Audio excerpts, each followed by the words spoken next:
Eh bien, bonjour donc à toutes et tous. Je vous propose de démarrer donc ce webinaire. Je vous remercie de votre présence ce matin. Et donc, je suis ravi d'accueillir donc pour cette session donc maître Bertrand Hermeneux donc du cabinet d'avocats Avoxa et puis également Madame Delphine Lenoir donc qui est juriste senior également au sein de ce même cabinet. Donc pour cette réunion, ce webinaire donc sur la stratégie donc à mettre en œuvre dans le contentieux qui peut être lié à la propriété intellectuelle. Donc pour ma part, Aymeric Guilloux, conseiller stratégique et en développement international chez Bretagne Commerce International dans le Finistère, basé à Brest. 2 petits points concernant l'actualité BCI, donc pour commencer, sur lesquels je voulais, attirer votre attention. Donc déjà, nous sommes en train de travailler sur la nouvelle édition donc de l'Open de l'International qui se tiendra donc le lundi 3 juillet donc à Saint-Brieuc. Donc les inscriptions seront ouvertes dans les semaines qui viennent. Nous sommes en train de travailler actuellement sur le programme qui sera encore une fois très riche. Voilà, vous en saurez plus dans les semaines qui viennent. Quoi qu'il en soit, c'est l'actualité entre guillemets importante de notre activité. Et puis un autre point également sur lequel j'attire votre attention donc par rapport aux outils BCI, un outil qui est réservé à nos adhérents qui s'appelle Suppliers from Bretagne, donc qui est une e-vitrine finalement du savoir-faire breton. Vitrine sur laquelle vos entreprises, donc dès lors qu'elles sont adhérentes, peuvent afficher jusqu'à 5 fiches produits en anglais dans le texte, de façon à gagner finalement en notoriété auprès d'éventuels acheteurs internationaux qui viennent justement chercher différents savoir-faire dans notre région. Pour votre information, c'est un outil qui existe depuis maintenant un peu plus d'un an et sur lequel environ 200 de nos adhérents sont déjà présents. Donc, je vous invite à aller consulter cette page sur notre site web et éventuellement donc à solliciter la présence de vos fiches produits si toutefois ce n'est pas déjà le cas. Quelques informations donc concernant ce webinaire. La présentation va se dérouler, dans les petites secondes qui viennent, va démarrer dans les secondes qui viennent. Le module questions-réponses Q&R vous sert à poser vos questions. On vous propose un temps de questions justement à la fin du webinaire, à la fin de la présentation, tout en sachant que je vous demanderai donc de garder les micros, et caméras coupés, s'il vous plaît, donc pour la bonne tenue de cette réunion d'information. Donc voilà, maître Hermeneux, je vous laisse la parole, du coup, Bertrand, pour présenter donc ce webinaire. Voilà, Je vous en bonjour prie. à tous. Alors, je vais vous partager mon écran. Bonjour tout le monde. Là, alors ensuite, tac. Là, c'est bon, Émeric? Pour ma part, c'est bon, ouais, en effet. Parfait. Bon, bonjour tout le monde. Bertrand Hermeneux et Delphine Lenoir du cabinet Avoxa. Je vais vous mettre sur la slide idoine. Ça, c'est la présentation de BCI. Voilà. Alors, donc moi je suis avocat en propriété intellectuelle depuis plus de 20 ans. On a un cabinet avec une clientèle très variée, on touche tous les secteurs, des entreprises de toute taille, PME et ETI principalement. On a pas mal d'entreprises d'agroalimentaire. Mais des entreprises industrielles, des entreprises de services. Et on intervient pour des partenariats publics-privés. Notre caractéristique, c'est qu'on fait du conseil et du contentieux, et c'est très important pour nous dans notre credo, parce que l'un enrichit l'autre. C'est parce que je fais du conseil que cela m'aide à rédiger quand je vais en contentieux. Je pense au contrat, je pense à la rédaction de brevets, je pense évidemment à la manière de déposer des marques et à la stratégie de propriété intellectuelle. Donc c'est chez nous une double casquette. Voilà, on est une équipe de 10 personnes. Enfin, chez Avoxa, on est une cinquantaine en tout. On brasse tous les domaines du droit, mais en propriété intellectuelle, on est une équipe de 10 personnes. Voilà. Donc moi, je fais du conseil et du contentieux. J'aime beaucoup le contentieux. Et puis, je fais évidemment du conseil à la fois en stratégie générale de la propriété intellectuelle, c'est vraiment important, et puis également en contrat. J'ai beaucoup de conseils de contrat. Voilà, on a une grosse activité en marque. Je vous laisse, Delphine. Oui, alors Delphine Lenoir, je suis juriste senior en propriété intellectuelle et spécialisée en marque internationale. Donc voilà, c'est plus la protection à l'international dont je m'occupe au sein du cabinet, et ainsi que les litiges également, le contentieux à l'international. Je travaille donc avec un réseau de confrères étrangers qui font le même métier que nous à l'international et qui travaillent avec les offices nationaux des marques, donc ce qui nous permet d'avoir tout un réseau de correspondants pour agir à l'international. Voilà, alors on va rentrer dans le vif du sujet. Si vous voulez bien, on est là pour vous parler du contentieux de la propriété intellectuelle. Et en fait, mon propos, c'est un propos de praticien, parce que, comme je vous l'ai dit, je crois que ça fait 25 ans que je fais de la propriété intellectuelle, que je fais plus que ça. Et je vais vous parler de l'amont avant de vous parler de l'aval, parce que le contentieux de la propriété intellectuelle, qu'on soit en demande ou en défense, est très souvent une conséquence de la préparation ou de l'impréparation de ma propriété intellectuelle. Et ça aboutit au fait que parfois je sois attaqué parce que j'ai été imprévoyant. Et parfois, je ne peux pas attaquer parce que j'ai été imprévoyant. Et donc, le contentieux est la résultante de deux jambes, d'une jambe amont et puis après de savoir comment on réagit.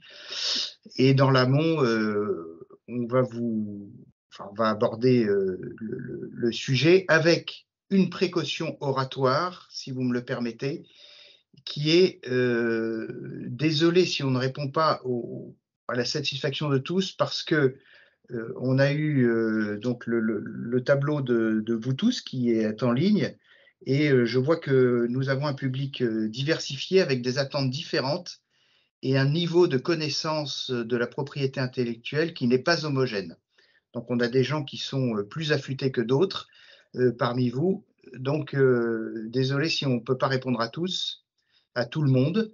En tout état de cause, vous avez dans le slide précédent, vous avez notre téléphone, nos coordonnées, etc., notamment mail fixe et portable. Donc vous pourrez nous répondre, enfin nous poser toutes les questions après ce webinaire, et évidemment pendant le webinaire, vous pouvez nous poser des questions. Bien. Alors, avant d'aborder le contentieux de l'API, propriété intellectuelle proprement dit, on va parler de l'amont, parce que je vous l'ai dit que le contentieux est souvent la résultante d'une impréparation. Et je voudrais aborder un point qui m'est très cher. Je ne vais pas vous faire un exposé de la propriété intellectuelle, on s'en fout, vous n'êtes pas là pour ça. Je vais vous poser la question suivante, à vous tous et toutes qui nous écoutez, et qui est une question toute simple. Quels sont vos avantages concurrentiels? Je travaille dans une boîte qui fait, certains vous travaillez dans la mode, d'autres vous travaillez dans l'agroalimentaire, d'autres vous travaillez dans les algues. Quels sont mes avantages concurrentiels? Qu'est-ce qui me distingue de mes concurrents? Et qu'est-ce qui fait qu'aujourd'hui et demain, je suis et je resterai performant? Et mon propos est pour vous de vous aider à identifier vos avantages concurrentiels pour que vous puissiez les protéger. Et en filigrane, c'est de savoir si vous avez des trous dans la raquette. Alors, vous avez les titres de propriété, enfin la propriété intellectuelle est un outil au service de votre stratégie. Voilà. Je ne vais pas vous faire un cours sur les brevets, les marques, vous n'êtes pas là pour ça, on s'en fout.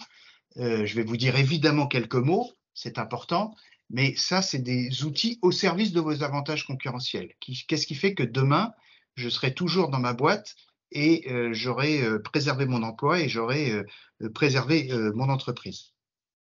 Alors, vous avez deux types d'avantages concurrentiels. Vous avez des brevets, des marques et des modèles avec une caractéristique, c'est que vous avez un dépôt, donc vous avez un titre de propriété. OK ?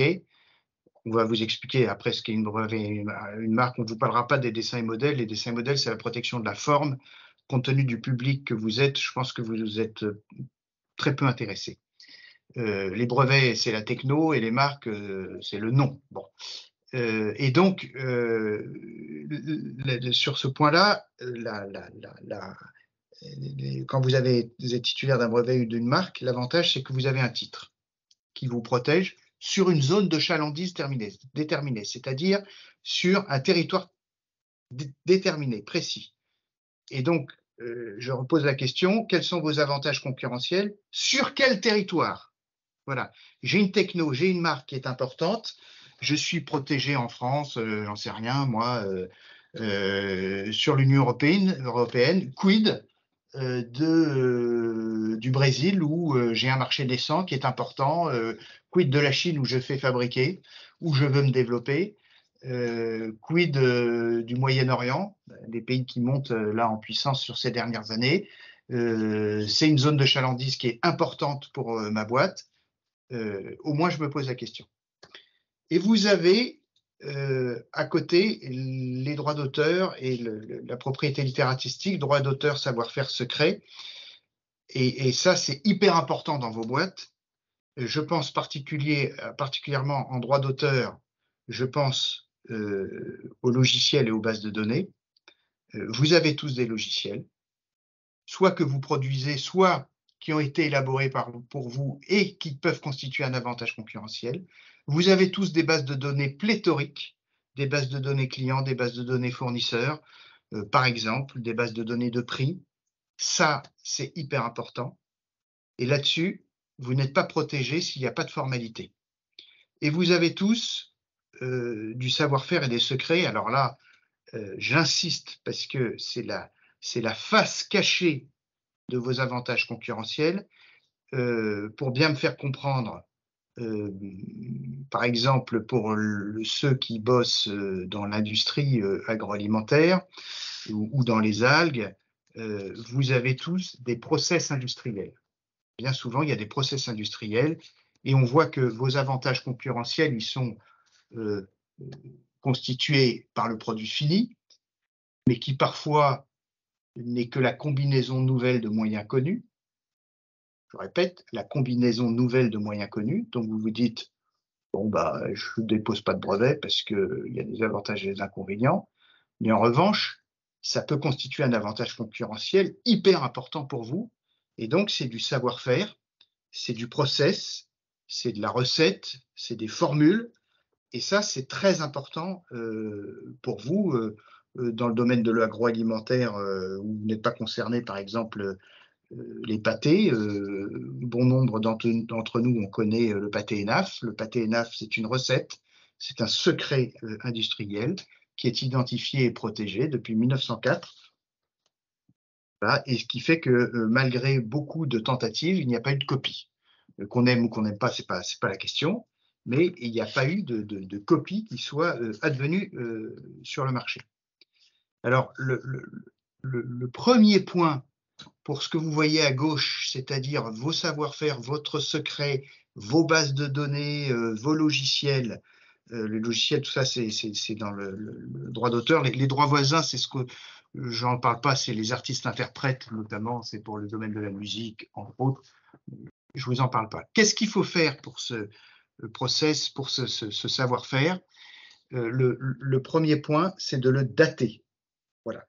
Le but, c'est d'avoir un contenu certain et une date certaine. Moi, entreprise Avoxa, qui travaille dans les semences et les intrants, par exemple, j'ai mis au point un process qui permet de fabriquer une nouvelle semence par exemple, pour les pommes de terre. Pour différentes raisons, je n'ai pas opté pour la protection par le COV, le certificat d'obtention végétale, ou par brevet. Mais ma techno, quand même, elle est très opportune, donc je vais la dater. Pour pouvoir dire, moi, société Avoxa, je suis titulaire de telle techno, telle invention, tel logiciel, tel jour. Et ça permet de se protéger vis-à-vis de l'externe et vis-à-vis de l'interne. L'externe, c'est si je suis copié, et l'interne, s'il y a des fuites de données. Voilà. Je fais une petite parenthèse.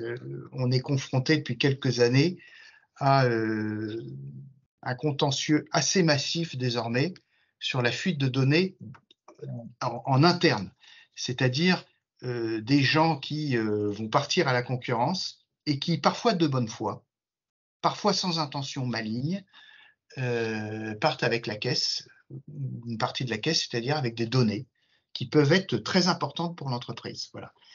Et là, il y a des moyens de se défendre, pas de problème, j'en parlerai dans le cadre du contentieux, mais pour ça, il faut que je puisse dire, moi, Avoxa, je suis titulaire de tel techno, tel jour, et donc je l'ai daté. Comment je la date? Les moyens sont très nombreux. Vous avez l'enveloppe solo, je pense que vous connaissez. Il y a la e-solo, que nous on pratique beaucoup. Ça se fait en ligne. Vous avez les cahiers de laboratoire. Vous avez les constats d'huissier, le dépôt chez le notaire, dépôt à l'APP, l'Agence de protection des programmes, notamment pour les logiciels. C'est très bien. Moi, ce que je conseille souvent au labo, au service de R&D, c'est de déposer des enveloppes solo régulièrement parce que parfois on n'est pas mûr pour le brevet et on va se dire on va déposer un brevet, mais il y a des stades d'avancement, d'avancée, et au moins ça permet de se constituer la preuve et d'avoir, si jamais on est attaqué par un tiers, de dire moi j'ai un droit de possession personnelle antérieur parce que j'avais dans mon escarcelle tel techno tel jour. Vous voyez, ça c'est une stratégie défensive, mais ça peut être une stratégie offensive après pour agir en concurrence directe déloyale et évidemment pour agir en contrefaçon si on décide de passer par le brevet.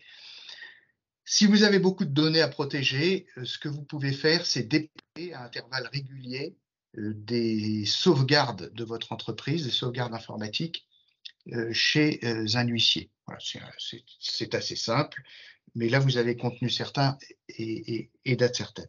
Bon. Voilà, grosso modo, l'agence de protection des programmes, c'est très bien pour les logiciels. C'est quand même, je trouve que c'est beaucoup plus coûteux qu'avant. Voilà, moi, j'aime bien le constat d'huissier. Voilà. Et donc là, je prépare la guerre. Hein. Je n'oublie pas que notre propos aujourd'hui, c'est de parler du contentieux, mais avant de partir au contentieux, il me faut des munitions. Voilà. Et donc là, je prépare la guerre, que je sois offensif ou défensif, c'est-à-dire que je pourrais dire, je suis titulaire de tel techno, tel jour. Voilà. Après, on va maintenant passer en revue ce qu'il y a à droite, les brevets et les marques, pour que, avec toujours cette optique, c'est quels sont mes avantages concurrentiels sur quelle zone de chalandise, pour que vous puissiez repartir dans une heure en vous disant, voilà, j'ai une grille de lecture et il faut peut-être que je fasse des choses. Voilà, et je vous dirai un mot du savoir-faire ensuite. Alors, je reviens à mon escarcelle, donc je passe aux marques. Alors, sur les marques, donc la protection des marques, c'est une étape très importante dans en amont de la stratégie pays. Et une marque, ça peut être à la fois une marque verbale, en fait, c'est tout ce qui va identifier vos produits, vos services et l'identité de votre entreprise. Et la fonction de la marque, c'est justement de vous distinguer des autres entreprises, des autres acteurs. Donc, importance de la protéger. Donc, on peut protéger soit une marque verbale, soit une marque figurative, un slogan. Enfin, il y a multitude de formes de marques qu'on peut protéger. Ce qu'il est important de retenir, c'est que la marque, elle doit être distinctive. Distinctive, ça veut dire qu'elle ne doit pas décrire les produits et services que vous proposez et elle ne doit pas être un terme monopolisé, un terme du domaine public, puisqu'il faut justement qu'elle ait cette fonction de vous distinguer.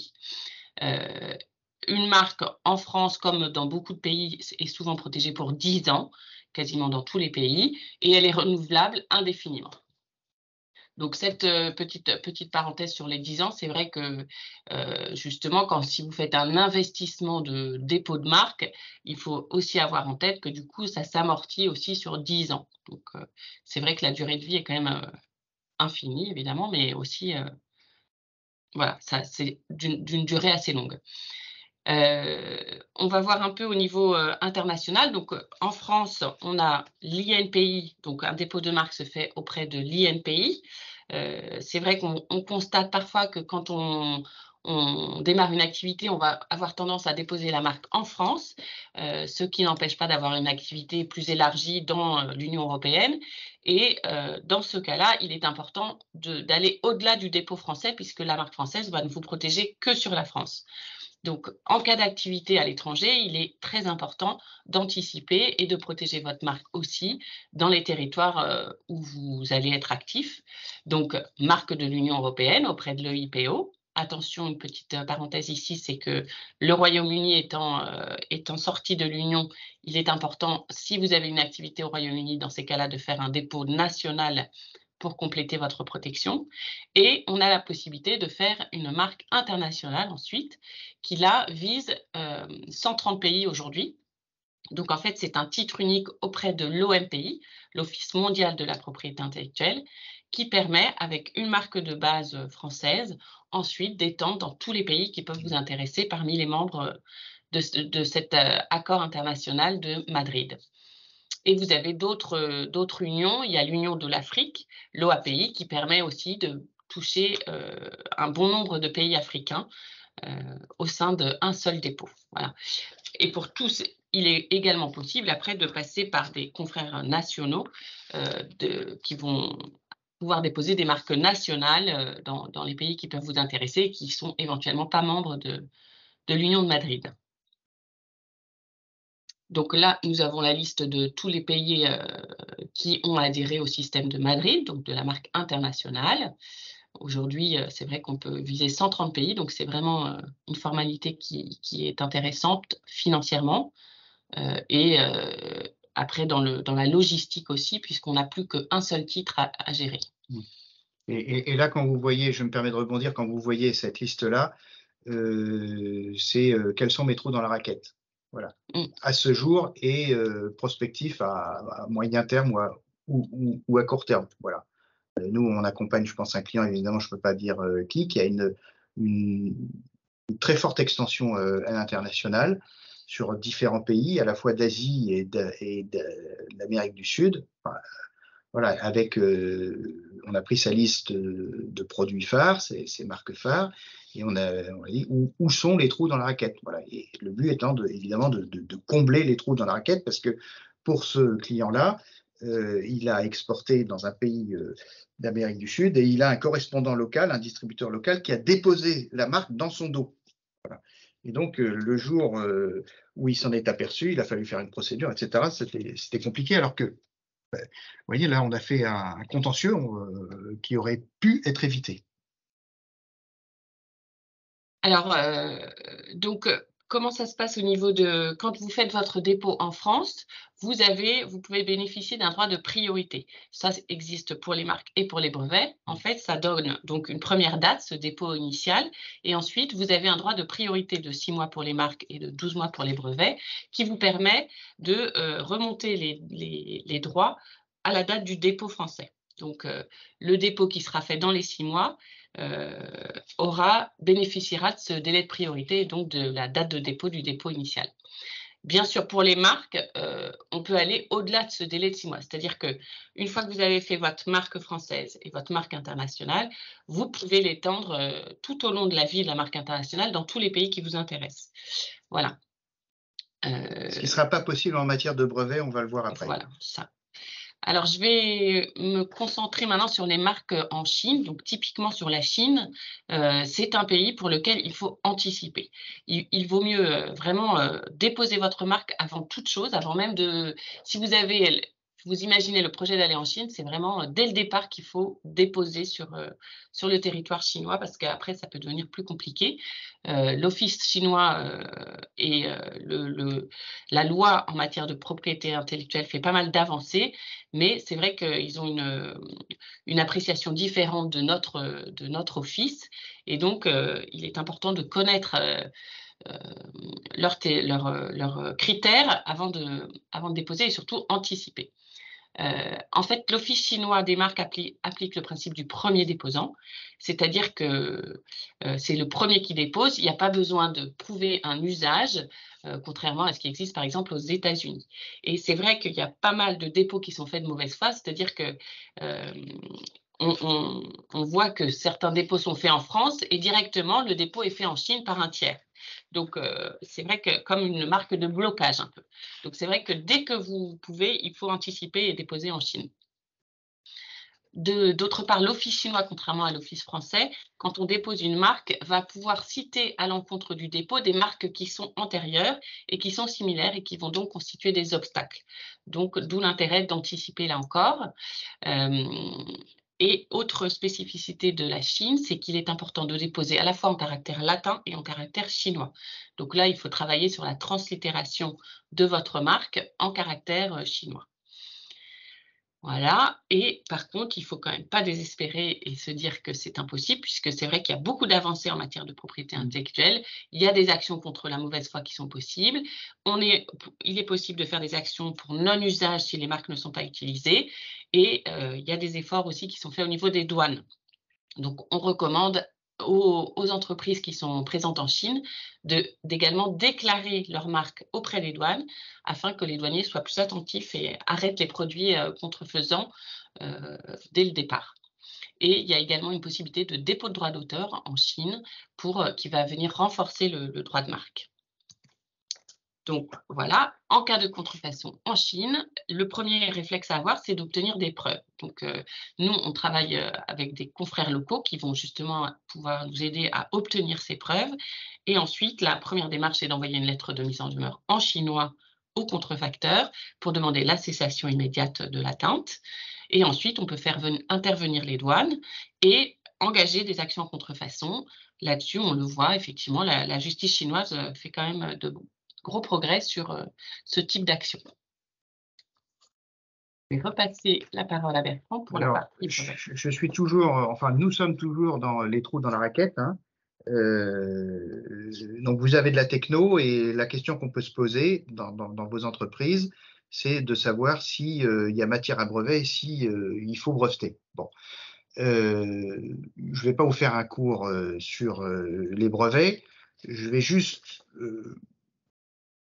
attirer votre attention sur ce qui est important et puis vous donner un peu ma pratique, comment je conseille ou pas des dépôts de brevets. Bon, le brevet, on sait que c'est une réponse technique à un problème technique. Il faut 3 critères: nouveauté, activité inventive et application industrielle. Donc, nouveauté, c'est il faut que ça existe, il faut pas que ça existe à l'identique, pas qu'il y ait d'antériorité de toute pièce à l'identique. Nouveauté, il faut qu'il y ait un gap technologique par rapport à la techno qui existait. Et puis, il faut que ça soit susceptible d'application industrielle, donc reproductible. Voilà. Et là, je me situe toujours, pour vous, les entreprises qui avaient de la techno, soit dans une perspective d'attaque, c'est-à-dire un brevet, c'est une exclusivité pendant 20 ans sur un territoire donné. Et donc, je me pose la question de savoir si ma techno, elle est importante ou pas. Et après, je vous dirai quels sont les critères, à mon sens, pour déposer ou pas, pour bénéficier de cette exclusivité pendant 20 ans. Mais je peux le faire aussi dans un souci défensif pour éviter les problèmes. Je m'explique. Souvent, je reçois des clients qui sont contrefacteurs sans le savoir. C'est-à-dire qu'ils ont mis au point de la techno, qu'ils exploitent, et puis ils reçoivent une lettre de mise en demeure ou pire, une assignation, et finalement, ils étaient contrefacteurs.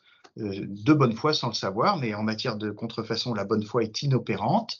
Et donc, il faut vous assurer de la libre exploitation, que vous avez une liberté d'exploitation sur la techno que vous utilisez ou que vous avez mis au point.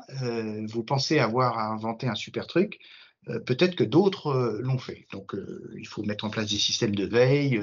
Bon, ça se fait, mais en tous les cas, ayez ce réflexe de dire, bon, j'ai inventé quelque chose, je décide de le protéger ou pas, mais je regarde si est-ce que je l'utilise, est-ce que je suis contrefacteur ou pas. Je me souviens d'un de mes clients qui faisait du forage pour le pétrole, qui avait mis au point une techno, et puis dans la recherche qu'on fait, on s'aperçoit qu'il y avait des technos existantes.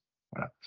Et finalement, ça a été un aiguillon pour lui parce qu'il a mis au point une nouvelle techno pour contourner le brevet existant. Et c'est d'ailleurs souvent l'occasion d'être poussé dans ses retranchements et de faire encore mieux que ce qu'on imaginait.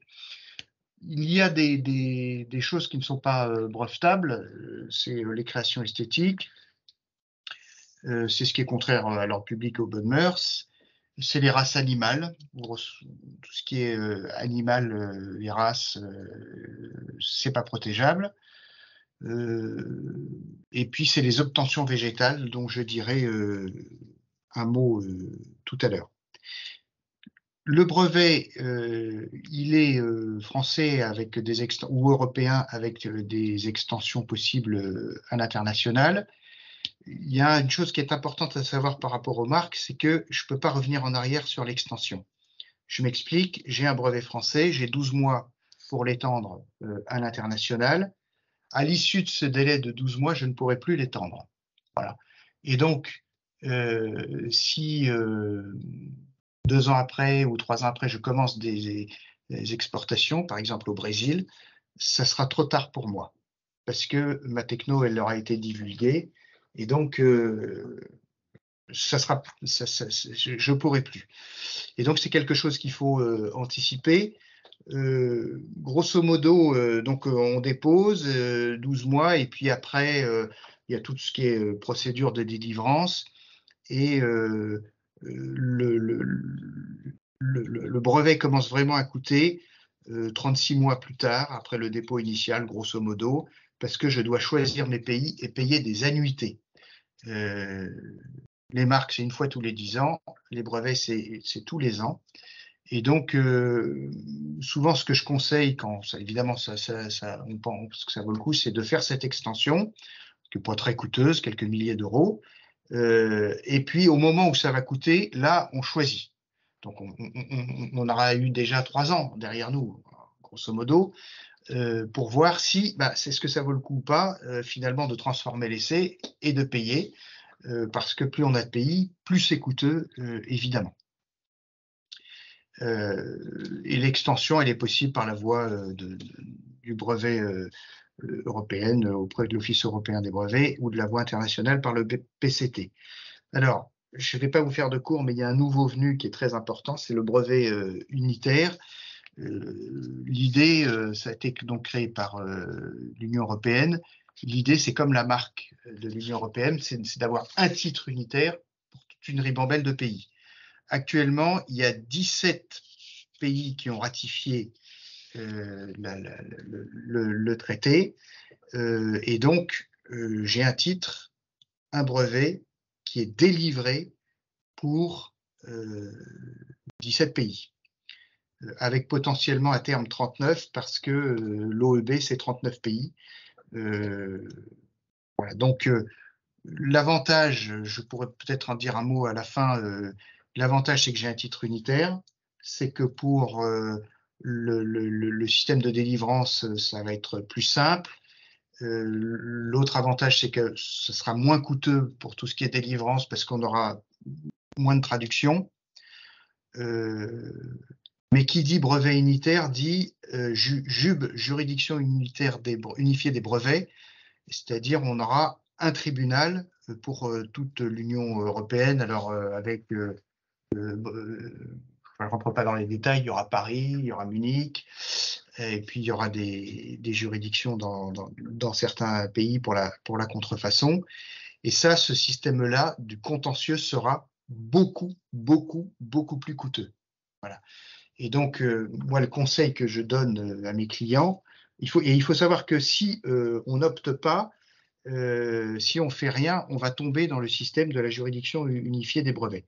Et donc, moi, le conseil que je donne à mes clients, c'est pour l'instant de demander cette dérogation pour rester dans le système actuel en raison du coût du contentieux devant la JUB, la juridiction unifiée des brevets, qui va être très important. Il faut savoir que c'est un système qui a été mis en place pour les grosses multinationales, en particulier pharmaceutiques. Et donc, si vous appartenez à une PME, à une ETI, je suis très prudent parce qu'on va avoir vraiment des coûts qui vont être dissuasifs.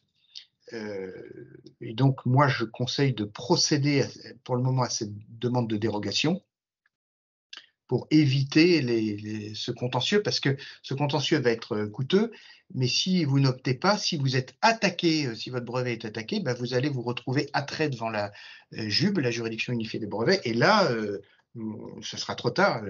Et je pense qu'il y a des PME qui vont jeter le gant qui vont renoncer en raison des coûts prohibitifs. Voilà. Une particularité qui est importante en Bretagne, notamment, c'est les COV, les certificats d'obtention végétale. C'est pour protéger les variétés de fruits et légumes, particulièrement, mais aussi pour tout ce qui est les fleurs, l'horticulture. C'est grosso modo un peu le même système que les brevets, mais c'est très particulier, je ne vais pas m'étendre. Durée de validité 25 ans, mais 30 ans pour les arbres forestiers, etc. Je l'ai marqué. Et nous avons des critères, alors qui sont différents de la nouveauté de l'activité inventive, mais qui peuvent s'en rapprocher quand même. Et il faut que ça se distingue de ce qui existe, il faut que ça soit homogène et il faut qu'il y ait une notion de stabilité. Alors, si je dis ça, c'est attention les trous dans la raquette. Si vous travaillez dans une entreprise qui met au point des variétés ou qui utilise une variété qui est pour vous un avantage concurrentiel, je me pose la question de la protection et c'est extrêmement utile. Il y a quelques années, j'ai vu débarquer en quelques semaines 14 producteurs de pommes de terre qui étaient poursuivis pour contrefaçon de COV, certificat d'obtention végétale, pour différentes variétés de pommes de terre. Ils étaient offusqués, mais en travaillant le dossier, je leur ai dit que le détenteur, le titulaire du certificat d'obtention végétale était dans son bon droit et donc on a transigé, je crois, les 14 dossiers, sauf un où j'avais affaire à un agriculteur qui était un gros producteur qui était un breton, une tête dure, mais vous voyez, c'était un avantage concurrentiel du détenteur du COV qui a moralisé toute une filière et en quelques années, en 2 ans, la contrefaçon a cessé parce que c'était devenu un sport national et la contrefaçon a cessé. Et donc, c'est un avantage concurrentiel, vous voyez, qui a été protégé et qui a permis de moraliser toute une filière. Alors, la question que je vous pose, c'est quel est votre trou dans la raquette et est-ce que vous avez intérêt à combler ce trou ou pas? Est-ce que je dépose une marque? Est-ce que je dépose un brevet, un certificat d'obtention végétale? Voilà. Bon, les critères, là, c'est le fruit de mon expérience, de notre expérience à tout. Quand on a travaillé, on s'est posé la question de savoir comment conseiller nos clients. Premier point, c'est la qualité de l'innovation. Si je suis dans une innovation majeure, il n'y a pas trop de questions à se poser. Je protège. Après, on a l'intérêt, c'est celui. Parfois, c'est pas très important. C'est pas une innovation technique dirimante. C'est pas une révolution, mais commercialement, j'ai intérêt à dire que je suis protégé. Commercialement, j'ai peut-être intérêt à retarder l'avènement de concurrents sur le marché. Et donc là, je me pose la question du dépôt de brevet. Et très souvent, ça concerne la combinaison nouvelle de moyens connus, comme je vous l'ai dit, combinaison nouvelle de moyens connus, en me disant, c'est peut-être pas un gap technologique majeur, mais en tous les cas, ça me confère un avantage concurrentiel et j'ai intérêt à pouvoir le dire à ma clientèle et j'ai intérêt à retarder l'avènement de concurrents sur le marché, quitte à leur faire un procès. Et là, j'y vais. Il faut arbitrer, mais là, j'y vais. Ça m'arrive de faire des procès en contrefaçon de modèles, de marques ou de brevets sur des titres dont je sais qu'ils peuvent être fragiles, mais mon client décide de le faire parce qu'il veut retarder l'avènement de concurrents sur le marché. En soi, le fait d'être titulaire souvent d'un brevet, d'un COV ou d'un modèle, ça retarde de facto l'arrivée de concurrents. Et donc, ça y est, j'ai gain de cause. Et donc, je me suis acheté 1 an, 2 ans, 3 ans où j'ai pu m'installer sur le marché. Et parfois, il faut que je fasse un procès, quitte à le perdre, parce que le temps du procès, mon concurrent va lever le pied. Voilà. J'ai 2 autres points qui sont importants. Valorisation des salariés. Bon, je ne vais pas vous faire un cours sur les inventions de salariés, mais ça peut être un système de management de l'innovation. Et ça peut être très important. Moi, je l'ai mis en place régulièrement, je dirais 2-3 fois par an chez des clients, parce qu'ils veulent rémunérer ou récompenser les inventions. Voilà, donc, c'est un outil de management. Et souvent, ça favorise les innovations au sein de l'entreprise. Voilà. Et c'est pas très coûteux. C'est une prime au dépôt de brevet, c'est pas très coûteux. Et puis, dernier point, capitalisation de l'entreprise. Parfois, on a besoin de lever des fonds, parfois, on va être vendu. Le capital immatériel, c'est un moyen très important de valorisation d'une boîte et c'est de plus en plus utilisé dans les data rooms, dans les audits de pré-acquisition. Voilà, c'est hyper important. Là, je suis en train d'accompagner une PME dans le secteur de la défense et qui va être vendue à brève échéance.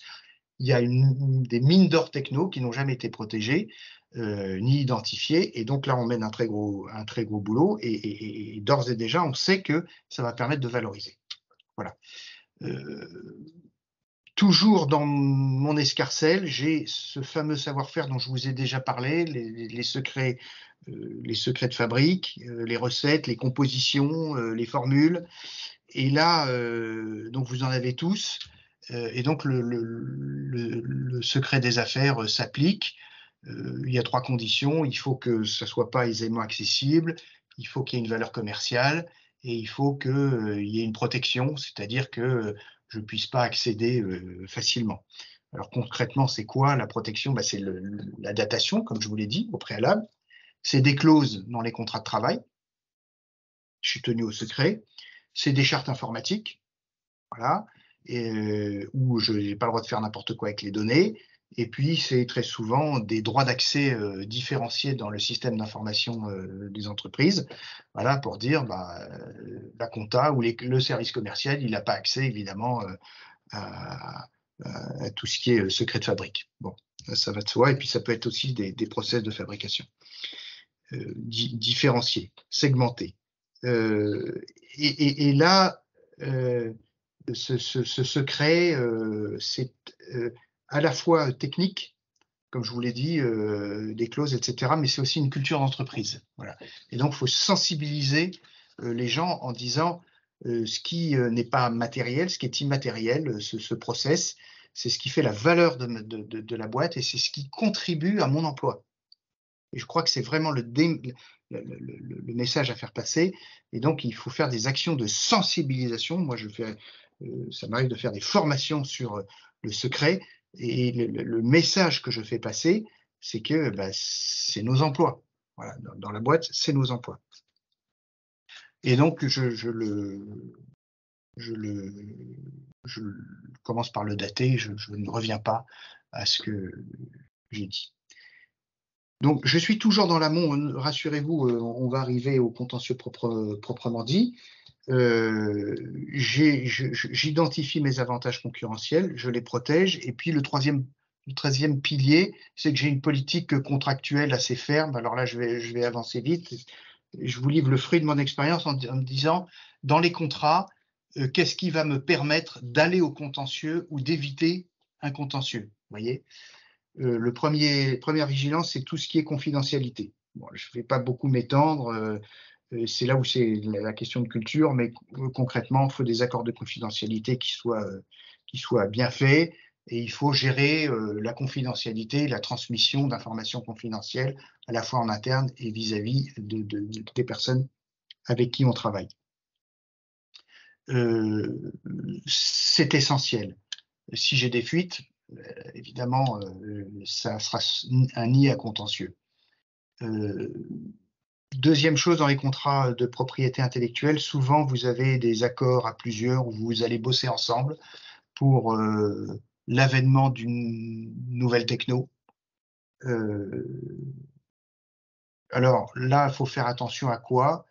À tout ce qui est gouvernance, c'est-à-dire comment on va avancer le projet. Je ne voudrais pas m'étendre parce que je voudrais qu'on arrive au contentieux proprement dit. Le point important, c'est le sort de la propriété intellectuelle. C'est-à-dire que vous allez bosser, et je vois de tous les yeux, j'ai la liste des entreprises qui m'écoutaient, et je vois que je pense que bon nombre d'entre vous participent à des projets collaboratifs où on va chercher des compétences que nous n'avons pas à l'extérieur de l'entreprise. Et donc, vous allez faire appel à des gens différenciés, et certains, parfois avec des concurrents, se disant 1 + 1, ça ne va pas faire 2, mais ça va faire 3, on va avoir une nouvelle techno. Bon, donc il faut sceller et gérer le sort de la propriété intellectuelle. Alors j'ai tout mon background, mes connaissances antérieures, très bien. Et puis j'ai tout ce qui est connaissances nouvelles. Alors tout ce qui m'appartenait avant m'appartient, et tout ce qui est nouveau, en général, tout ce que j'ai inventé seul, ça me reste propre, et tout ce qui est inventé conjointement, c'est là qu'est le problème. Et c'est là que peuvent capoter de la R&D, ça peut faire capoter des projets, et c'est là que naissent des contentieux, parce que je développe une nouvelle molécule qui va permettre de mettre au point un nouveau produit pour, par exemple, la nutrition humaine en matière de santé. Et donc ça, c'est top. Mais on ne s'est pas mis d'accord sur comment on va l'exploiter. Est-ce que c'est de la copropriété? Toi, tu vas l'exploiter pourquoi? Et puis très souvent, si on voit que l'avènement de cette nouvelle techno est une pépite, là, on va se foutre sur la gueule. Je vous ai mis un petit slide qui permet de résoudre 98% des problèmes, qui sont les thèmes de négo pour se répartir une nouvelle propriété intellectuelle. On peut négocier le domaine d'application. Moi, c'est la santé animale ou humaine. Toi, c'est la santé, l'autre, animal, si moi je garde l'humain. Ça peut être le végétal, etc. Bon, vous voyez, c'est pour toi le domaine de l'industrie manufacturière, toi c'est pour le domaine tout le reste. Souvent, il y a des technos qui existent et qui peuvent être susceptibles d'application dans plusieurs activités.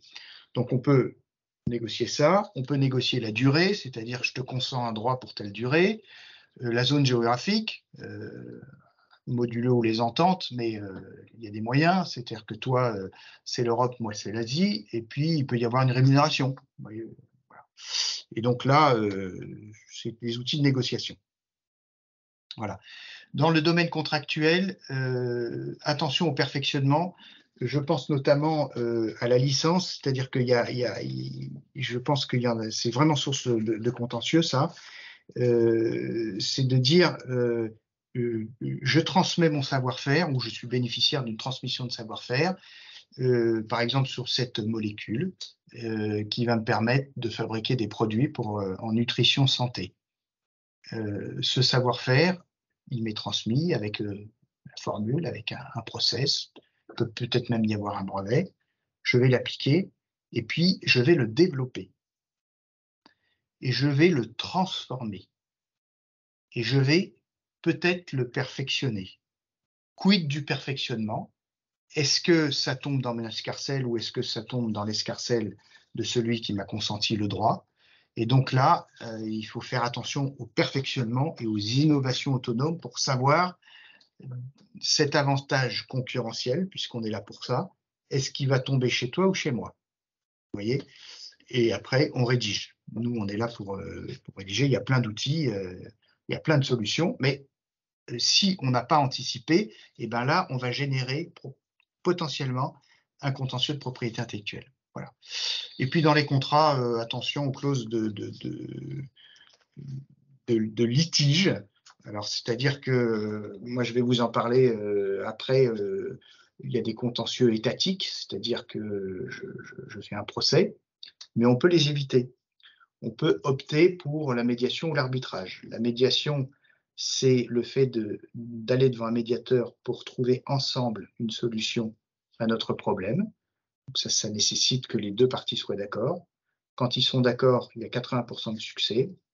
Et à défaut, on peut aller en arbitrage. Alors, soit on fait un procès classique, celui dont je vais vous parler tout à l'heure, c'est la deuxième partie de mon propos, soit on va devant un arbitre qui est une justice privée. Voilà. L'avantage, c'est que ça peut être plus rapide, c'est que c'est confidentiel, c'est qu'on peut avoir des décisions d'une grande qualité, et en contentieux étatique aussi. L'inconvénient, c'est le coût.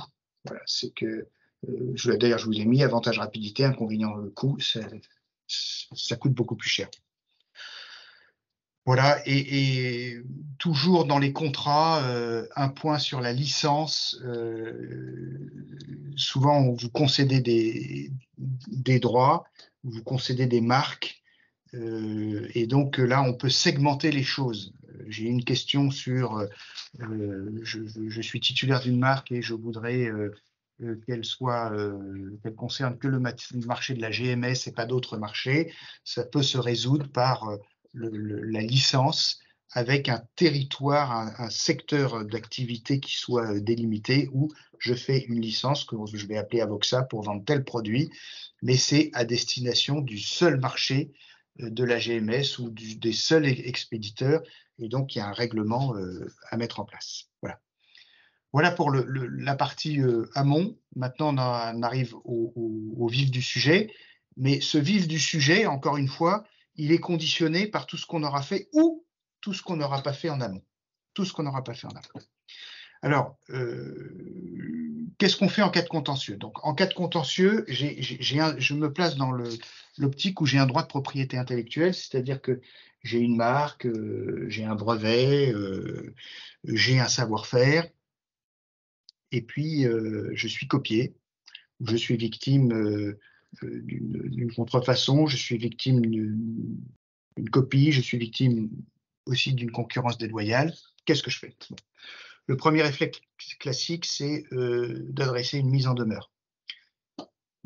Pas toujours, mais d'adresser une mise en demeure, c'est-à-dire que je vois, là j'ai eu le cas où j'ai un client qui a un brevet européen qui me paraît vraiment solide, et puis il y a l'avènement d'un outil industriel, pas d'un outil plus exactement, d'un engin moteur qui reprend mon brevet.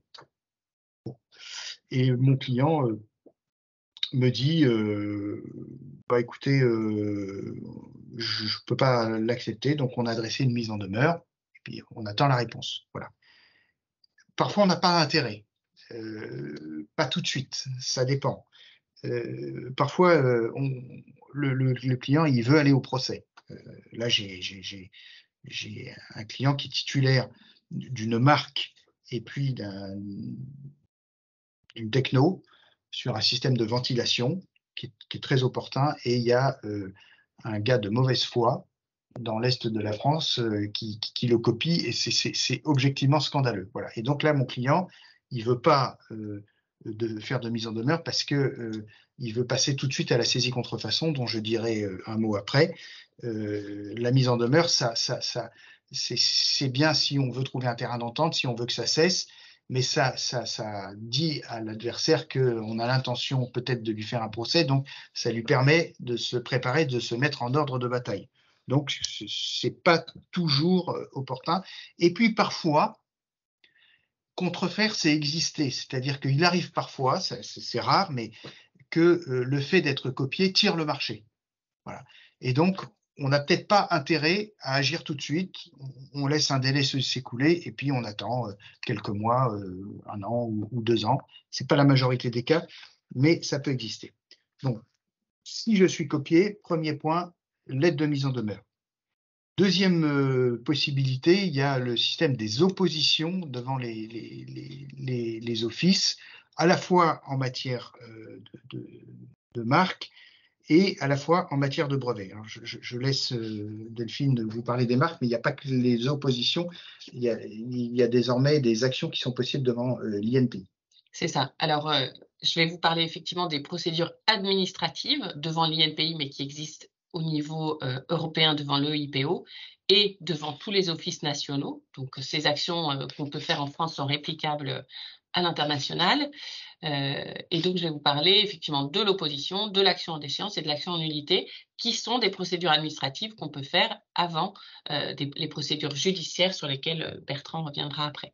Donc, l'opposition, c'est une action qui permet de réagir devant l'INPI à la phase de dépôt. Donc, pour cela, nous, on met en place un service de surveillance pour nos clients, c'est-à-dire que dès qu'il y a une marque, on vous a mis un petit exemple à côté, dès qu'il y a une marque qui est déposée et qui porte atteinte aux droits de nos clients, ça nous permet de réagir dès l'étape du dépôt devant l'INPI et d'obtenir le rejet de la marque déposée.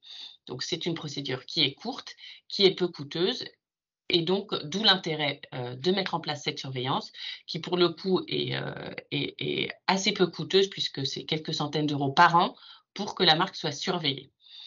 Donc ça, c'est vraiment à mettre en place pour défendre la marque. L'autre action possible, c'est l'action en déchéance. Donc ça, c'est une spécificité des marques.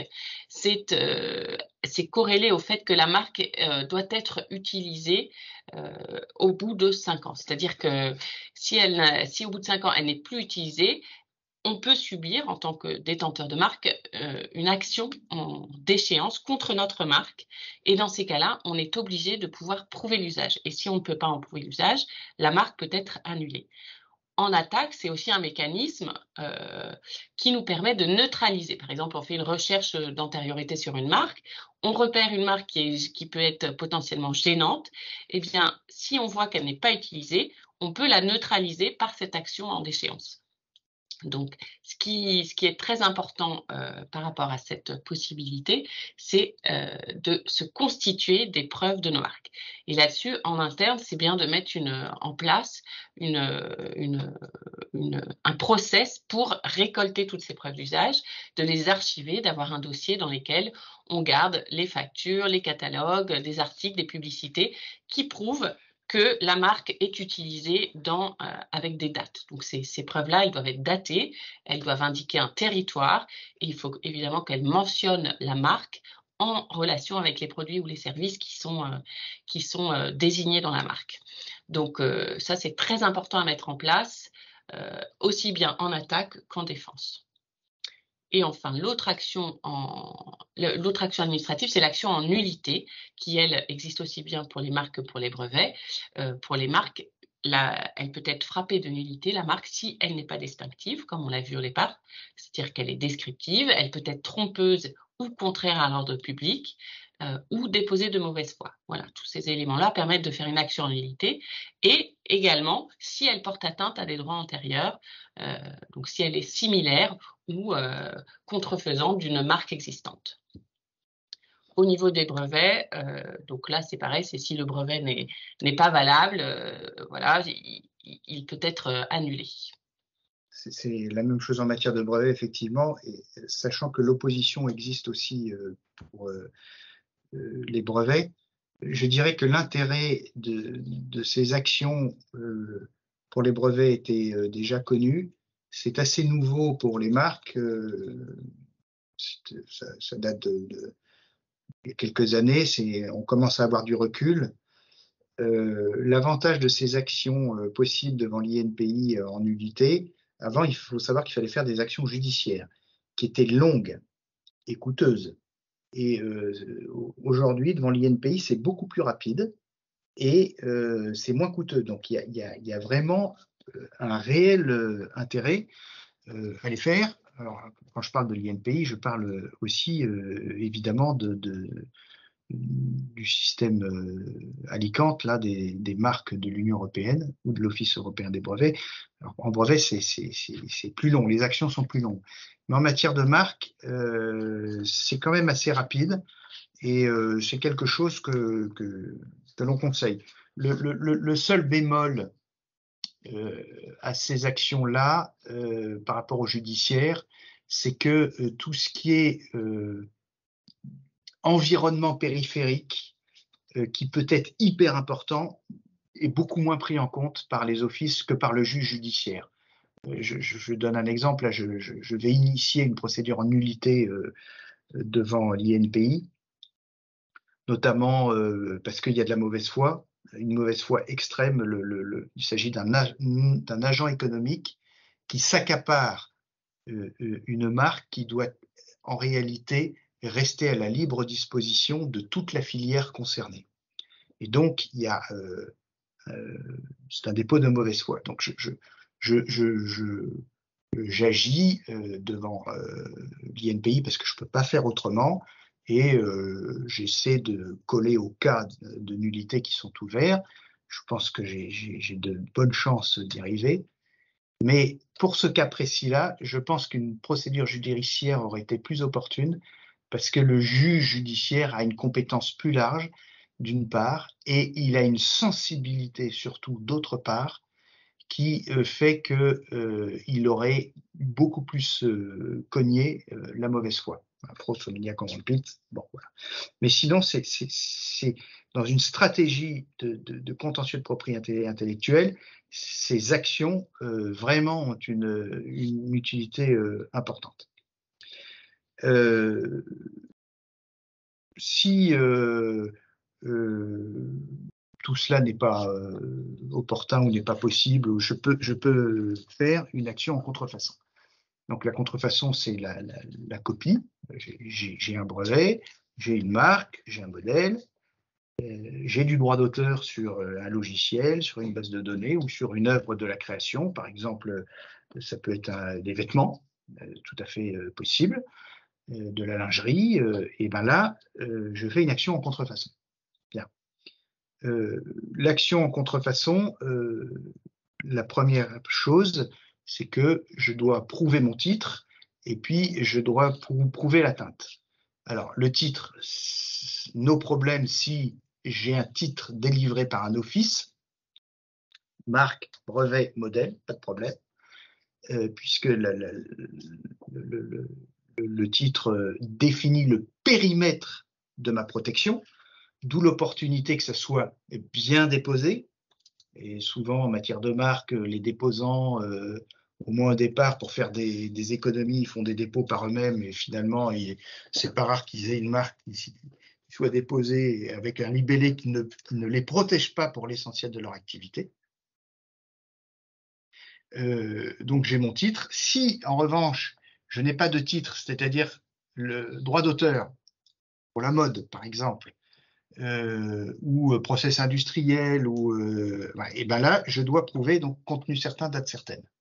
Okay. Deuxièmement, je dois prouver l'atteinte, donc la copie. Alors pour ça, la preuve est libre, donc tout moyen de preuve est admissible dès lors qu'il est régulier. Il y a quand même 3 preuves reines.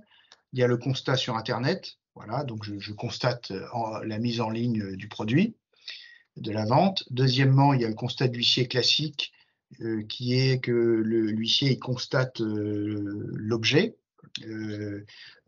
S'il s'agit par exemple d'une techno qui est reproduite dans un moteur, et ben, j'achète le moteur et puis je procède à un constat. Alors tout ça c'est soumis à des opérations de forme pour assurer la régularité des opérations de constat, mais sur le principe, il n'y a pas de problème, c'est tout à fait possible. Moi, j'ai une action en cours sur une machine qu'on met à l'arrière des bateaux pour générer de l'électricité. Voilà, on a procédé à un constat d'achat et puis l'huissier, il a ouvert, il a pris les photos. Voilà. Et donc, j'ai la preuve de ma contrefaçon. Et la troisième preuve, qui est la preuve reine, c'est la saisie contrefaçon. La saisie contrefaçon, c'est quoi? C'est une perquisition, ni plus ni moins, privée, c'est-à-dire que le juge va m'autoriser à aller chez le présumé contrefacteur pour constater quoi?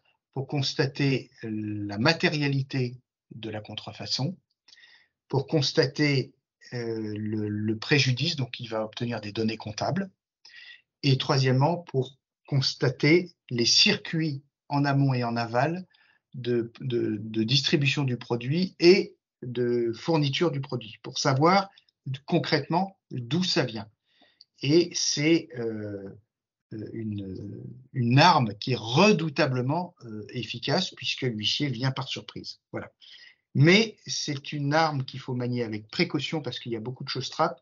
Il y a des règles de forme qui sont draconiennes pour assurer les droits de la défense et que les saisissants ne se comportent pas comme des cow-boys. C'est pas open bar, on ne fait pas ce qu'on veut. Donc, il y a tout un cérémonial procédural, si je peux m'exprimer ainsi, à respecter pour assurer la régularité des opérations de saisie. Mais c'est extrêmement efficace et c'est très usité. Voilà. Donc, une fois que je me suis constitué la preuve de la saisie, de la contrefaçon, je fais mon procès. Alors, qu'est-ce que je demande? Devant quel tribunal? Et dans quel délai? Alors, qu'est-ce que je demande? C'est très simple. Je demande l'arrêt de la contrefaçon. Je demande l'indemnisation de mon préjudice, et je vais vous expliquer comment. Et je demande la publication. La publicité, c'est très important parce qu'il faut que la filière, que les acteurs économiques considérés soient informés. Alors, je demande la publication par voie de presse, et puis souvent par Internet, sur le site Internet du contrefacteur, avec comment dirais-je, un affichage qui soit opportun, qu'il ne faut pas que ça se trouve dans une page parking du site Internet, tout au fond, il faut que ce soit en première page, communiqué judiciaire, etc. Bien. J'attaque qui? J'attaque le contrefacteur. S'il y en a plusieurs, j'attaque là où ça fera le plus mal, peut-être là où le plus solvable, ou alors le nœud gordien, par exemple si c'est le fabricant, j'ai peut-être intérêt, plutôt qu'à attaquer les distributeurs, à attaquer le fabricant. Tout est cas d'espèce. Quand est-ce que j'attaque? Eh bien ça, il n'y a pas de réponse. En général, on attaque rapidement, mais parfois, je peux avoir intérêt à attendre un peu pour que la masse contrefaisante croisse, ou parce que ça tire le marché. Alors, devant quel tribunal agir? Ça, c'est une question importante, parce que notamment dans le contentieux international. Si je suis en France, bon, si c'est brevet, c'est Paris pour le moment, sauf future juridiction, JUB, juridiction unifiée des brevets. Si j'ai une marque ou un modèle communautaire de l'Union européenne, c'est Paris. Si j'ai un droit français, il y a 10 tribunaux en France. Et pour l'ouest de la France, c'est Rennes. Voilà, moi j'ai évidemment beaucoup de contentieux à Rennes, puisque j'ai une clientèle qui est principalement bretonne et sur le Grand Ouest, très attachée à la Bretagne. Et donc, l'avantage de ces 10 tribunaux, notamment de Rennes en ce moment, depuis maintenant pas mal d'années, c'est qu'on a une juridiction spécialisée avec des juges qui connaissent très bien la matière. Voilà. Donc, on a une question parfois de stratégie procédurale. Est-ce qu'on a intérêt à plaider à domicile ou pas, ou aller dans telle ou telle juridiction? Moi, je trouve que, alors, je vais tenir des propos incorrects, mais certaines chambres du tribunal de Paris en matière de propriété intellectuelle, je trouve qu'elles sont beaucoup moins, on a des décisions de moindre qualité que ce qu'on avait avant, contrairement, par exemple, à Rennes, où il y a vraiment, depuis maintenant pas loin de 10 ans, il y a une top qualité. Peut-être qu'à Paris, c'est aussi lié à la surcharge de travail des juges parisiens qui est évidente. Mais on peut se poser cette question-là. Et puis, il y a la question, en cas de contrefaçon à l'étranger ou d'une masse contrefaisante qui irrigue tous les territoires, on peut se poser la question de savoir où on a intérêt à aller. Et là, tout est cas d'espèce. Si le siège du contrefacteur est en France, j'ai intérêt à aller en France. Si le siège du contrefacteur est par exemple aux Pays-Bas, on peut intérêt à aller aux Pays-Bas parce qu'on a un bon système aux Pays-Bas. L'Allemagne aussi, ça marche bien. C'est coûteux, mais c'est un système opportun. Il y a la question de la Chine, dont je voudrais dire un mot, parce que dans les questions que vous nous avez posées par écrit, on a pas mal de questions sur la Chine. Delphine en a parlé. La Chine a très mauvaise réputation. Effectivement, il faut savoir que le mot copie en chinois n'existe pas. Mais il faut savoir aussi que la Chine a fait énormément de progrès en matière de propriété intellectuelle. Pourquoi? Parce que les premières victimes de la contrefaçon, c'est les Chinois en eux-mêmes, c'est eux-mêmes. Et pour deux raisons. Un, ils se copient entre eux, et c'est pas bon pour eux. Et deuxièmement, ils perdent des marchés. Moi, j'ai plusieurs clients qui ont ramené la production en Europe, dans les pays de l'Est ou en Turquie, à cause des Chinois, du comportement des Chinois. Et donc, la Chine a fait beaucoup de progrès. Il faut savoir qu'en matière de brevets, il y a 10 000 examinateurs chinois et qu'il y a environ 7 ans, ils ont créé des cours spécialisés en matière de propriété intellectuelle à Pékin, à Shanghai et à Canton. Et moi, je trouve qu'ils ont un système qui est plus performant que le nôtre, car ce sont de très bons techniciens. Et les procès vont assez vite. Ça va plus vite qu'en France. Alors, on va dire oui, mais ils protègent les acteurs locaux. C'est faux. 90% des procès sont gagnés par des sociétés étrangères. C'est les entreprises ce sont les entreprises étrangères qui gagnent. Et avec des dommages d'intérêt qui peuvent parfois aller jusqu'à des millions. Bon, tout est cas d'espèce. En revanche, c'est cher et ça dépend. Le coût dépend beaucoup de l'avocat local. Il y a des avocats qui sont beaucoup plus chers, ça va de 1 à 10. L'échelle, ça peut être vraiment énorme, de même qu'en France, ça va de 1 à 10. Je suis effaré du coût de certains de mes confrères. Le conseil que je donne pour aller en Chine, il est le suivant. D'abord, il faut, comme en matière de marque, il faut déposer. Voilà, il faut déposer parce que là-bas, quand vous leur confiez une production, très souvent, ils déposent eux-mêmes. Voilà, ils déposent le modèle ou ils déposent un brevet, ils ont ce réflexe-là. Et moi, j'ai plusieurs clients qui se sont fait piquer leur idée, entre guillemets, et qui ils se sont retrouvés contrefacteurs de leur propre techno parce que leur fabricant avait déposé. Voilà. Et parfois, j'ai réussi à récupérer le coup et parfois, c'était très compliqué ou c'était trop coûteux. Le deuxième conseil que je donne en matière de procès en Chine, c'est que il faut attaquer les sociétés contrefactrices, mais aussi les personnes physiques.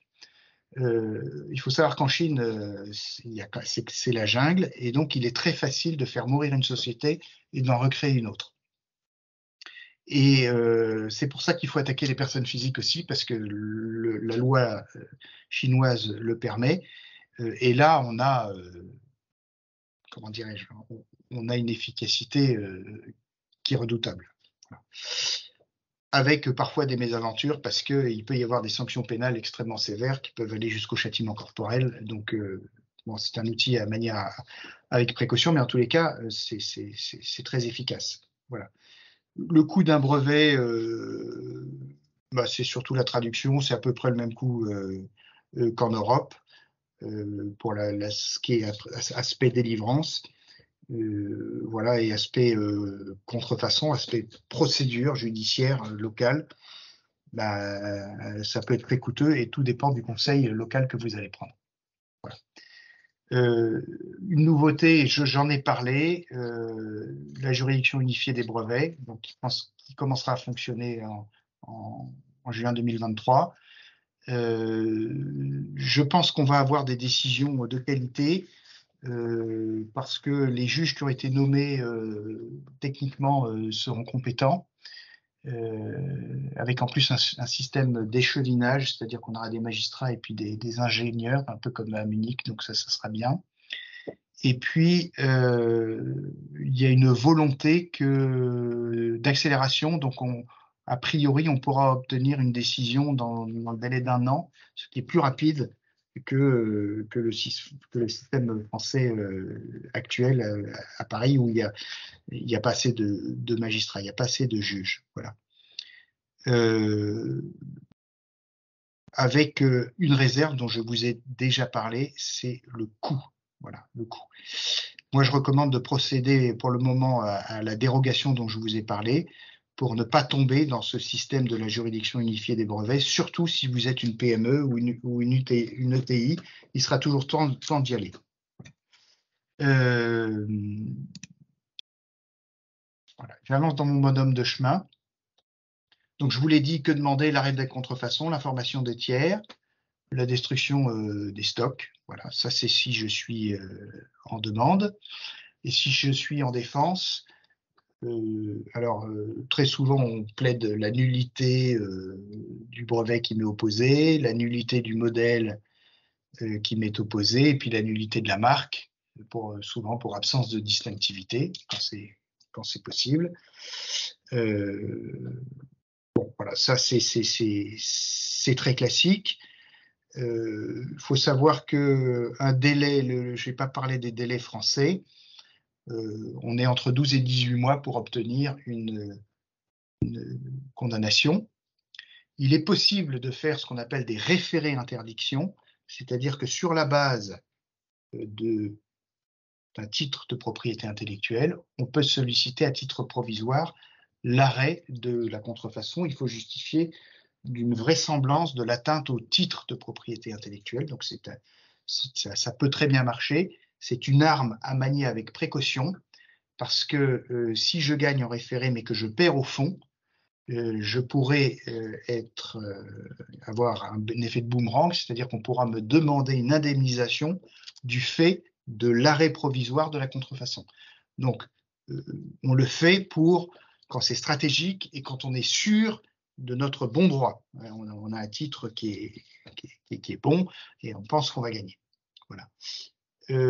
Alors, sur l'indemnisation du préjudice, qui est le nerf de la guerre et qui intéresse en général évidemment les clients, grosso modo, le calcul se fait de la manière suivante. En matière de brevets et de modèles, c'est à peu près la même chose, c'est masse contrefaisante fois marge brute. Masse contrefaisante fois ma marge brute. Donc, il y a 1000 contrefaçons. J'ai une marge brute par unité de 1000 €, donc c'est 1000 fois 1000. Voilà. Avec des variations à la hausse ou à la baisse possibles. Et avec prise en compte du préjudice moral, c'était une innovation très importante de la loi, la première fois qu'on consacre le préjudice moral. C'est la principale formule, sinon il y a une formule du calcul forfaitaire qui est le prix de la licence, qui revient à le prix de la licence. C'est-à-dire que vous m'avez copié, et j'aurais pu, si vous m'aviez demandé une licence, je vous aurais consenti une licence à tel prix, à 8% hors taxe du chiffre d'affaires, à 10% hors taxe du chiffre d'affaires, vous ne l'avez pas fait. Donc, c'est comme ça que je calcule mon préjudice. Voilà. Il y a un point sur lequel je veux vraiment insister parce qu'il n'est pas assez usité, c'est la retenue douanière. c'est hyper efficace. La contrefaçon, c'est aussi un délit douanier et l'idée, c'est d'interdire l'entrée sur le territoire de produits contrefaisants.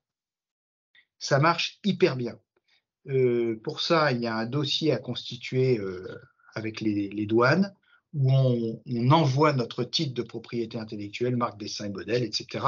Et on le décrit, on dit pourquoi on est titulaire, etc. On fait une description. Et puis, après, les douanes surveillent. Voilà. Et ça peut paraître très surprenant, mais c'est très efficace. Moi, j'ai eu un client là il y a quelque temps qui fabrique des caissons étanches, notamment pour la haute mer, et enfin, il a fait un système de signalement aux douanes. C'est très efficace parce que il y a une retenue en douane qui s'opère. Et grosso modo, vous avez 10 jours à partir du moment où vous êtes prévenu pour dire si oui ou non vous estimez que c'est une contrefaçon et pour engager des poursuites. Et si vous engagez des poursuites, eh bien, la retenue en douane s'opère. Voilà. Et il n'y aura pas de mise sur le marché. Voilà. Et donc, en revanche, si vous dites non, c'est pas une contrefaçon, ben, il y a une mise sur le marché. Voilà. C'est très très efficace et c'est, je trouve, méconnu ou insuffisamment connu des entreprises, et donc c'est vraiment quelque chose sur lequel je veux attirer votre attention. Voilà. Dernière option possible en matière de contentieux qui s'offre à vous, c'est la concurrence déloyale parasitaire. Alors c'est quoi? Ça veut dire que là, je ne suis pas victime d'une copie proprement dite, mais il y a quand même quelqu'un qui me copie, qui me fait du débauchage, qui désorganise mon marché, qui se met dans mon sillage, qui me dénigre. Et évidemment, je ne suis pas content et ça me crée un préjudice.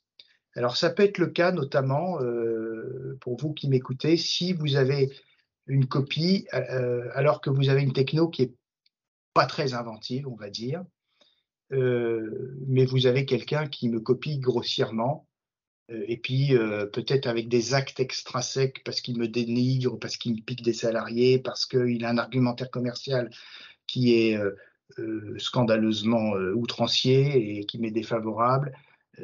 Voilà, ou c'est un parasite. Le parasite, c'est celui qui se met dans le sillage, dans mon sillage, pour profiter indûment de mes avantages concurrentiels sans bourse déliée. Voilà. Donc, je suis par exemple, j'ai une position très confortable sur le marché où je fabrique, je ne sais pas quoi, des boissons, un type de boisson particulier, et qui n'est pas protégeable parce que c'est une recette. Mais il y a quelqu'un qui fait un peu le même packaging, un peu la même recette, un peu la même communication. Et là, c'est un parasite économique, c'est-à-dire qu'il se met dans mon sillage. Voilà. Et donc, tout ça, c'est possible d'agir.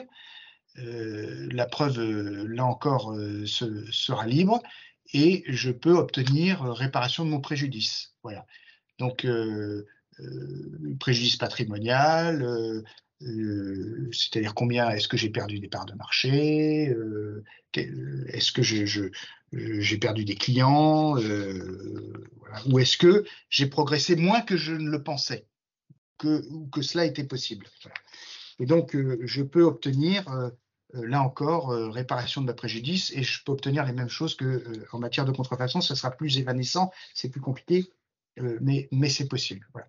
Le temps passe, donc on va conclure pour vous dire que j'ai des avantages concurrentiels, je les identifie, je les protège et je vais au contentieux pour garder ces avantages concurrentiels. Voilà.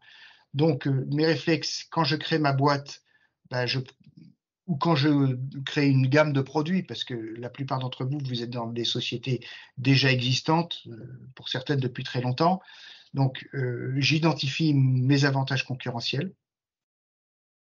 Je dépose brevets, marques, modèles, peut-être j'identifie mes droits d'auteur, mes bases de données, je protège.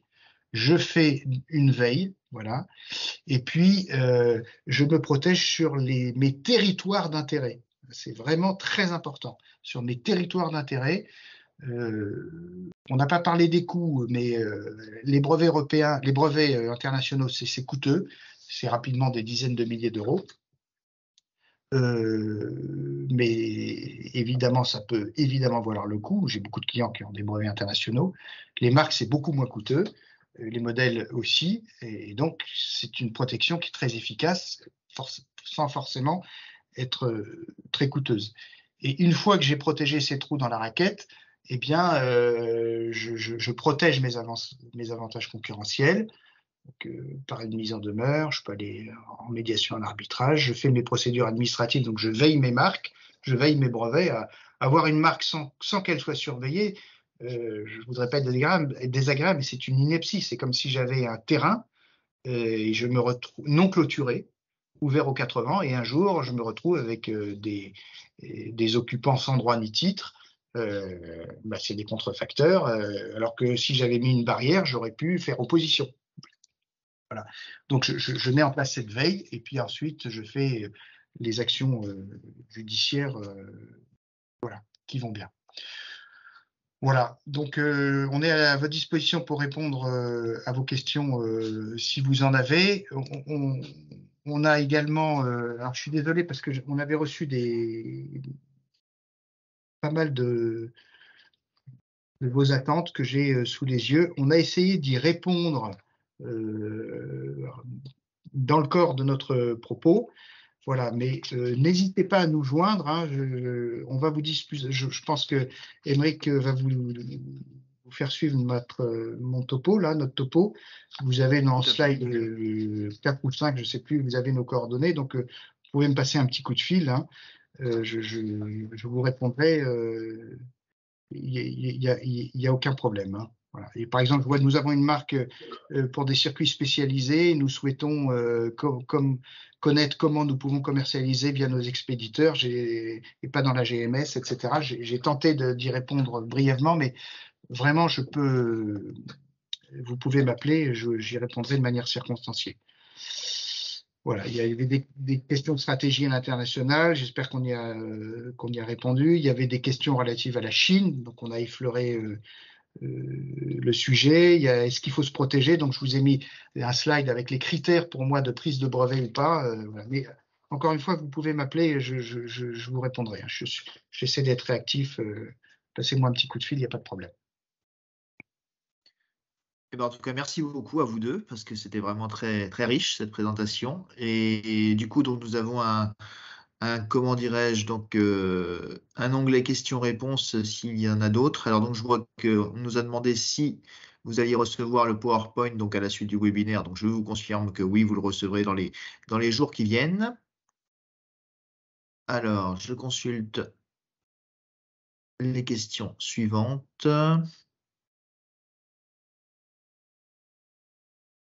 Alors, bonjour. Si on a un intérêt commercial pour une innovation issue d'une combinaison nouvelle de moyens connus, est-il trop tard pour protéger un nouveau produit lancé en début d'année 2023? Alors, pas forcément, c'est pas trop tard. La prise de brevet, il faut qu'elle soit faite avant la divulgation. Après, c'est trop tard. Mais il faut que la techno soit divulguée. Et donc, si le brevet résulte, ce nouveau produit résulte d'une combinaison nouvelle de moyens connus qu'on ne peut pas voir à l'œil nu parce qu'il faudrait une analyse, oui, vous pouvez avoir intérêt à déposer un brevet. S'il s'agit de déposer une marque ou un modèle, il n'y a pas de problème. La marque, c'est quand vous voulez, il n'y a pas de délai. Et le modèle, c'est dans l'année qui suit la divulgation. Voilà. Donc, si ce produit est intéressant, là, vous avez intérêt effectivement à vous poser la question de la protection. Oui, c'est clair. Merci. Donc, on a une autre question qui était posée. Donc, bonjour, j'avais une question sur le début de la présentation, mais je viens de voir ce chat. Si le cahier de labo est suffisant pour protéger un savoir-faire secret, pourquoi faire une enveloppe solo? Est-ce que des procédures d'un système qualité ISO 9001 font également foi pour dater un savoir-faire secret? Alors, le cahier de labo est suffisant. Vous n'avez pas besoin de faire d'enveloppe solo. Il n'y a pas de problème parce que c'est numéroté. Ce qui est mieux, c'est un peu ancestral. Ce qui est mieux, c'est de faire estampiller par le greffe du tribunal les pages. C'est-à-dire que vous pouvez de temps en temps, vous pouvez emmener vos cahiers de labo au greffe et il va apposer son tampon. Donc ça suffit. Ici, le système ISO 9001, oui, si vous faites une sauvegarde informatique par huissier. C'est-à-dire que ça va être un commencement de preuve, mais il n'y aura pas d'authenticité reconnue par l'État. La preuve reine, c'est les preuves qu'on appelle un acte authentique, mais je ne vais pas vous embêter avec ça. Il faut un tampon de l'INPI, de l'huissier ou d'un notaire. Voilà. Donc ISO 9001, oui, c'est une preuve qui est recevable, mais qui pourra être remise en cause. Si on a preuve une porte contraire qui pourra être contestée. Mais si vous faites de temps en temps, ça peut être une fois par an simplement, un constat d'huissier où vous déposez votre sauvegarde qui contient votre procédure ISO 9001, chez un huissier, là, vous êtes en béton armé, il n'y a aucun problème. Et là, je vous invite vraiment à le faire. Ça sera encore mieux que vos cahiers de labo. D'accord. Pour l'instant, je ne vois pas d'autres questions, donc n'hésitez pas, s'il en reste encore, à les poser dans le chat, questions-réponses. Émeric, sinon tu pourras lancer le sondage peut-être. C'est fait normalement. Ah, je ne l'ai pas vu passer, d'accord, ok.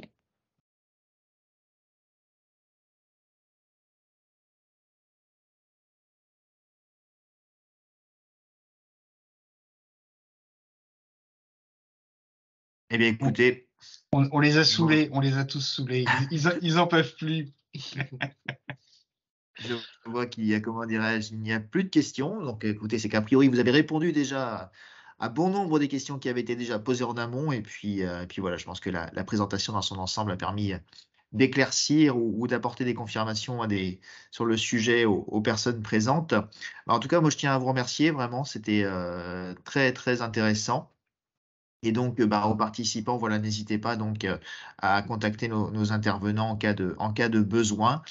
Merci beaucoup à toutes et tous donc, pour votre présence ce matin. Et puis, bien écoutez, comment dirais-je, la présentation donc, vous sera envoyée, comme on vous disait, dans les jours qui viennent.